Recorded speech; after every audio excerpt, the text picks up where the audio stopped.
അപ്പൊ നമ്മൾ പൈസയുടെ കാര്യം ചോദിക്കുമ്പോൾ അവർ പറയുന്നത് അക്ബർ ട്രാവൽസ് പിടിച്ചു വെച്ചേക്കുവാണ്, അവർ ഹോൾഡ് ചെയ്ത് വെച്ചേക്കുവാണ്. അവർ 20 ലക്ഷത്തിന് 30 ലക്ഷത്തിന് എത്രയൊക്കെ കണക്ക് പറയുന്നുണ്ട്.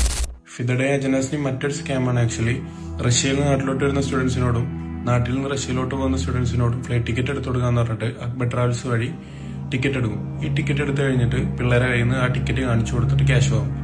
ഈ ക്യാഷ് വാങ്ങിയതിനു ശേഷം ഇവര് ടിക്കറ്റ് ക്യാൻസൽ ചെയ്യും. ഇതാണ് ഇവരെ പരിപാടി. അങ്ങനെ 30 ലക്ഷത്തോളം രൂപ ഇവര് പിള്ളേരെ പറ്റിച്ചിട്ടുണ്ട്. നിങ്ങൾ ഈ വോയിസ് ഒന്ന് കേട്ടോ. ബ്രോ, സംഭവം എന്ന് പറഞ്ഞാൽ ഞങ്ങളൊരു 5 പേര് ടിക്കറ്റ് എടുത്ത് റഷ്യയിൽ നിന്ന് നാട്ടിലോട്ട് വരാനായിട്ടും നാട്ടിൽ നിന്ന് തിരിച്ചു പോകാനും വേണ്ടിയിട്ട്. അപ്പൊ ഈ ഇറാന്റെ യുദ്ധം വന്ന ടൈമിൽ എയർ അറേബ്യക്കാർ ടിക്കറ്റ് ക്യാൻസൽ ചെയ്തു. അപ്പൊ സ്വാഭാവികമായിട്ടും അതിന്റെ റീഫണ്ട് വരേണ്ടതാണല്ലോ. നമ്മൾ ഈ അജ്നാസ് ത്രൂ ആണ് ടിക്കറ്റ് എടുത്തത്.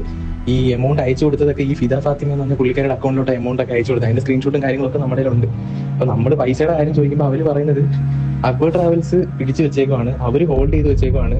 അപ്പൊ അക്ബർ ട്രാവൽസിന്റെ അടുത്ത് ചോദിക്കുമ്പോൾ പറയുന്നതെന്ന് പറഞ്ഞാൽ അക്ബർ ട്രാവൽസ് ഹോൾഡ് ചെയ്ത് വെച്ചേക്കുന്നതിന്റെ റീസൺ ഈ അജ്നാസ് പൈസ കൊടുക്കാനുള്ളതുകൊണ്ടാണ്. അജ്നാസ് പൈസ കൊടുത്താൽ മാത്രമേ നമ്മുടെ എമൗണ്ട് വിട്ടുതരാൻ പറ്റുള്ളൂ. അങ്ങനെയൊക്കെയാണ് അവർ പറയുന്നത്. അവര് 20 ലക്ഷത്തിന് 30 ലക്ഷത്തിന് എത്രയൊക്കെ കണക്ക് പറയുന്നുണ്ട്. ഈ അജ്നാസ് പൈസ കൊടുത്താൽ മാത്രമേ നമ്മുടെ കുറച്ച് പേരുടെ ടിക്കറ്റിന്റെ പൈസ തരുള്ളൂ എന്നാണ് ഇവർ പറയുന്നത്. അപ്പൊ എന്ത് ചെയ്യേണ്ടതെന്ന് അറിയത്തില്ല. കുറെ നാളെ ഇതിപ്പോ 3-4 മാസം ഫീസ് പോലും അടയ്ക്കാൻ പറ്റാണ്ട് കുറെ സ്റ്റുഡൻസ് ഉണ്ട് ഇപ്പൊ കൂട്ടത്തിൽ. ഇപ്പൊ എവിടെ ചെന്ന് നിൽക്കുമെന്നൊന്നും ഒരു പിടിയില്ല. നെക്സ്റ്റ് വീക്ക് സംസാരിച്ച് മേടിച്ചു തരാം, അടുത്ത ആഴ്ച ചോദിക്കാൻ പറയാം, അതിന്റെ അടുത്ത വീക്ക് സംസാരിച്ച് റെഡിയാക്കി തരാം. ഇങ്ങനെ പറയുന്നതല്ലാണ്ട് നമുക്ക് ഇതുവരെ അവരുടെ അടുത്ത് ചോദിക്കുമ്പോൾ എല്ലാം എഗ്രിമെന്റ് ആയിട്ടുണ്ട്, റെഡി ആയിട്ടുണ്ട്, അടുത്ത ആഴ്ച ശരിയാവും, 3-4 ദിവസത്തിൽ റെഡിയാവും എന്നൊക്കെ പറയുന്നതല്ലാണ്ട് ഇതിപ്പം വന്നിട്ട് തിരിച്ച് പോവാറായി, എന്നിട്ട് ഇതുവരെ പൈസ കിട്ടിയിട്ടില്ല. എങ്ങനെയാണ് സംഭവം? മീഡിയയിലൊന്നും പോകാൻ വയ്യേച്ചി. ഇതിന്റെ പിറകെ നടക്കുന്നത്. ഞാൻ ഇപ്പൊ 4 ദിവസത്തിൽ പോവുകയും ചെയ്യും.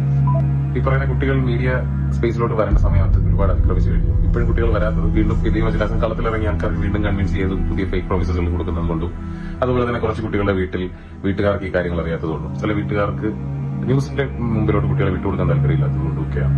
നിങ്ങളൊരു കാര്യം മനസ്സിലാക്കുക, നിങ്ങൾ ഇപ്പൊ എടുക്കുന്ന ഒരു മൗനം ഒരുപാട് വേറെ കുട്ടികളെ എഫക്ട് ചെയ്യുന്നുണ്ട് എന്ന് കൂടെ മനസ്സിലാക്കുക. നിങ്ങൾക്ക് സംഭവിച്ച കാര്യം ലോകത്തോട് തുറന്നു പറയുക.